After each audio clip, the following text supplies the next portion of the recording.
Hello everyone, and welcome to another episode of Wednesday's Reflexology Wisdom. And we're going to be continuing in our series on explaining reflexology.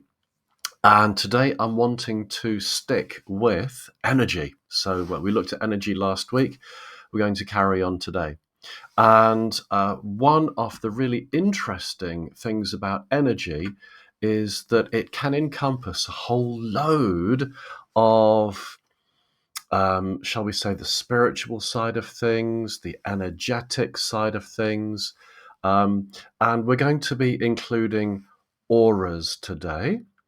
We're going to include how energy can transfer today.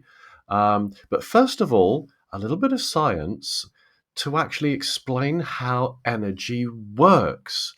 And the first little bit that I want us to understand is that everything in this world is carbon based. Now, if you were to take a look at a carbon molecule, and we're just going to put one up either here or here, I'm not quite sure which way. It's probably going to go here. Yeah, let's put it up here. And a carbon atom is 6 electrons with 6 protons and 6 neutrons. So you've got 6 protons and 6 neutrons bonded together, and then you've got 6 electrons that basically are orbiting this in very, very, very fast orbit. Now, a carbon atom to us looks like a solid piece when if you were to take wood, or if you were to take glass, or if you were to take earth, it looks as if it's static, it's solid.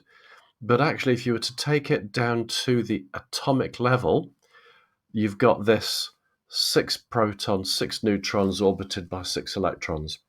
If you've got this happening, something spinning around something else, and this is a carbon molecule atom, basically what you've got is a dynamo.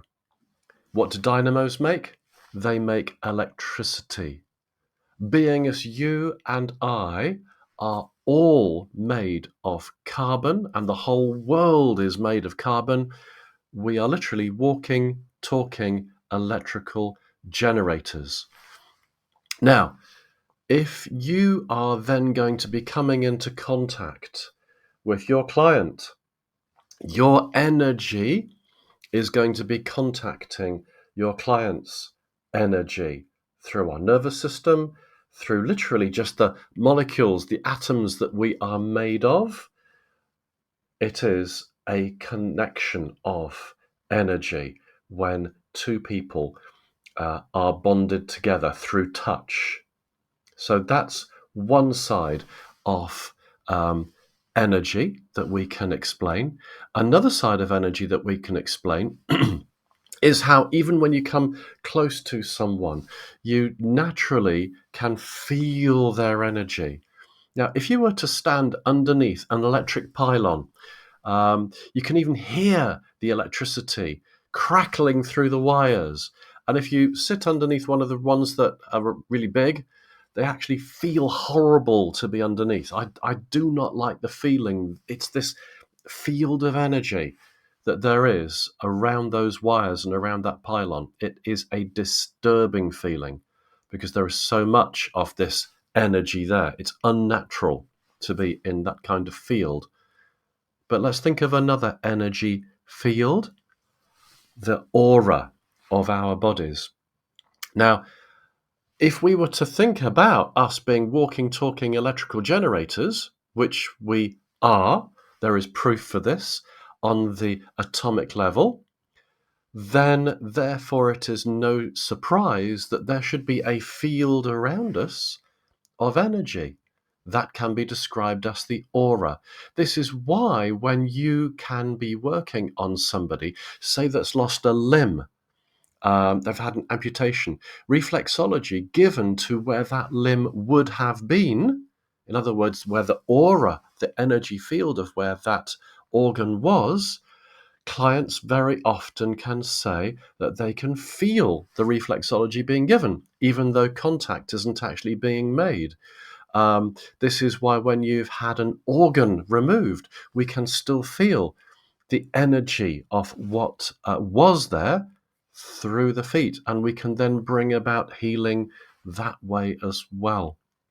So energy, fabulous, fantastic way to work. If you incorporate, if you think of your client as an energetic being, you being an energetic being, and then energy can be transferred across.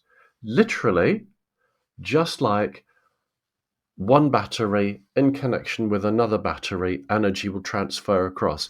And here we get to the last little point about energy. And this is why some reflexologists and any, in fact, body therapist can feel tired, drained after having given a treatment. And that's because we hope that as reflexologists, the therapists that we are, we will be in contact with our clients, but hopefully we are going to be in good health when we're delivering our treatments.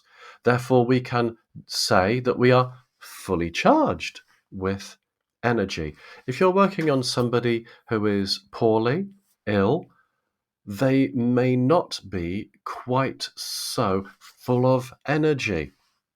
Therefore, just as a battery, fully charged one, coming into circuit with a partially charged battery, the energy from the fully charged battery will pass through and actually will lift the charge of the partially charged battery.